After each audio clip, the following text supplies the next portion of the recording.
प्रश्न क्रमांक 1. गीताई या ग्रंथाचे लेखक कोण? पर्याय आहेत: 1. लोकमान्य टिळक, 2. विनोबा भावे, 3. महात्मा गांधी, 4. महात्मा फुले.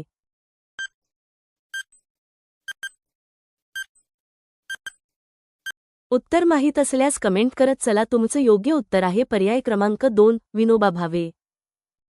प्रश्न क्रमांक 2. महात्मा फुले यांना प्रभावित करणारा विचारवंत कोण आहे?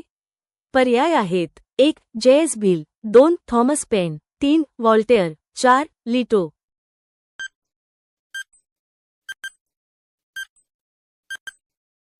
तुमचं योग्य उत्तर आहे पर्याय क्रमांक 2. Thomas pen. प्रश्न क्रमांक 3. डॉक्टर बाबासाहेब आंबेडकर यांनी कोणत्या मंदिरात सत्याग्रह केला होता? पर्याय आहेत: 1. मुंबादेवी, 2. सोमनाथ मंदिर, 3. काळाराम मंदिर, 4. सिद्धिविनायक मंदिर.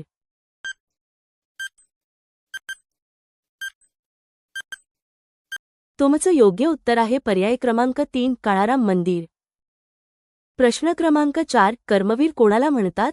पर्याय आहेत: 1. भाऊराव पाटील, 2. बाबूराव पाटील, 3. भाऊसाहेब पाटील, 4. नामदेव पाटील.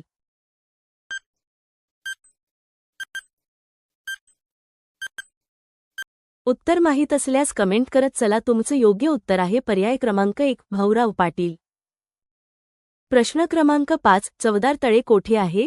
पर्याय आहेत: 1. अलिबाग, 2. पनवेल, 3. पुणे, 4. महाड.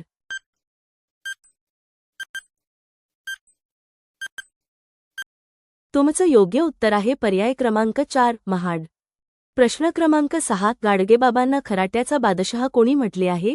पर्याय आहेत: 1. राजर्षी शाहू, 2. बाबासाहेब आंबेडकर, 3. प्रबोधनकार ठाकरे, 4. आचार्य अत्रे.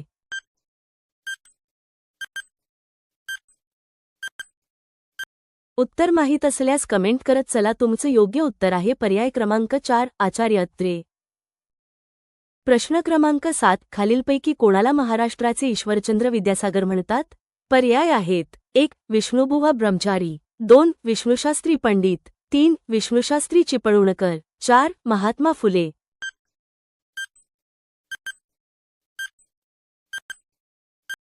उत्तर माहीत असल्यास कमेंट करत चला. तुमचं योग्य उत्तर आहे पर्याय क्रमांक 2. विष्णुशास्त्री पंडित. प्रश्न क्रमांक 8. यमुना पर्यटन कादंबरीत कोणाच्या समस्या मांडलेल्या आहेत? पर्याय आहेत: 1. अस्पृश्यांच्या, 2. विधवांच्या, 3. शेतकऱ्यांच्या, 4. संस्थानिकांच्या.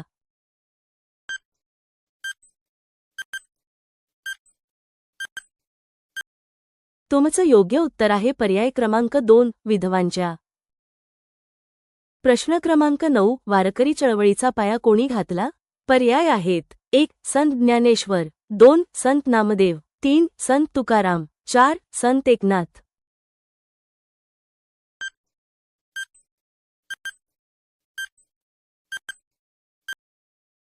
उत्तर माहीत असल्यास कमेंट करत चला. तुमचं योग्य उत्तर आहे पर्याय क्रमांक 1. संत ज्ञानेश्वर. प्रश्न क्रमांक 10. अमृतानुभव हा ग्रंथ कोणी लिहिला? पर्याय आहेत: 1. संत तुकाराम, 2. संत ज्ञानेश्वर, 3. संत एकनाथ, 4. मोरोपंत.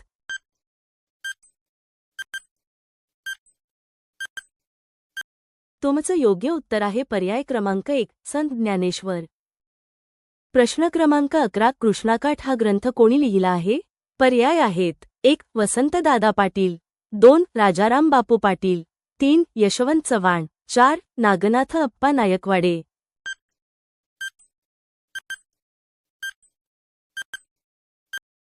तुमचं योग्य उत्तर आहे पर्याय क्रमांक 3. यशवंत चव्हाण.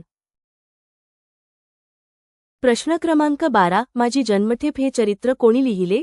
पर्याय आहेत: 1. लोकमान्य टिळक, 2. स्वातंत्र्यवीर सावरकर, 3. महात्मा गांधी, 4. पंडित जवाहरलाल नेहरू.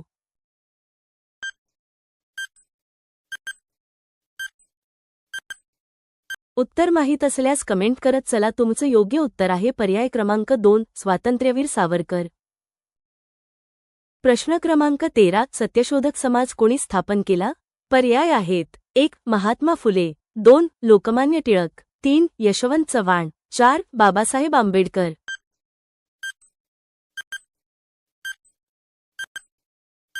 तुमचं योग्य उत्तर आहे पर्याय क्रमांक 1. महात्मा फुले. प्रश्न क्रमांक 14 पतित पावन मंदिर कोणी स्थापन केले? पर्याय आहेत: 1. साने गुरुजी, 2. महर्षी कर्वे, 3. स्वातंत्र्यवीर सावरकर, 4. लोकमान्य टिळक.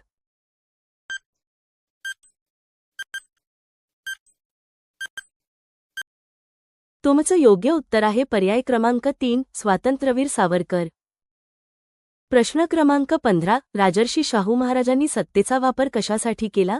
पर्याय आहेत: 1. लोकशाही स्थापनेसाठी, 2. लोककल्याणासाठी, 3. स्वातंत्र्यासाठी, 4. आर्य समाजासाठी, 4. पंडित जवाहरलाल नेहरू.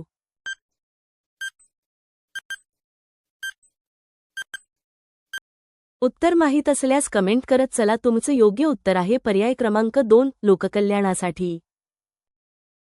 प्रश्न क्रमांक 16 पुण्यामध्ये सेवासदन आश्रमाची स्थापना कोणी केली? पर्याय आहेत: 1. महात्मा फुले, 2. रमाबाई रानडे, 3. विष्णुशास्त्री चिपळूणकर, 4. लोकमान्य टिळक.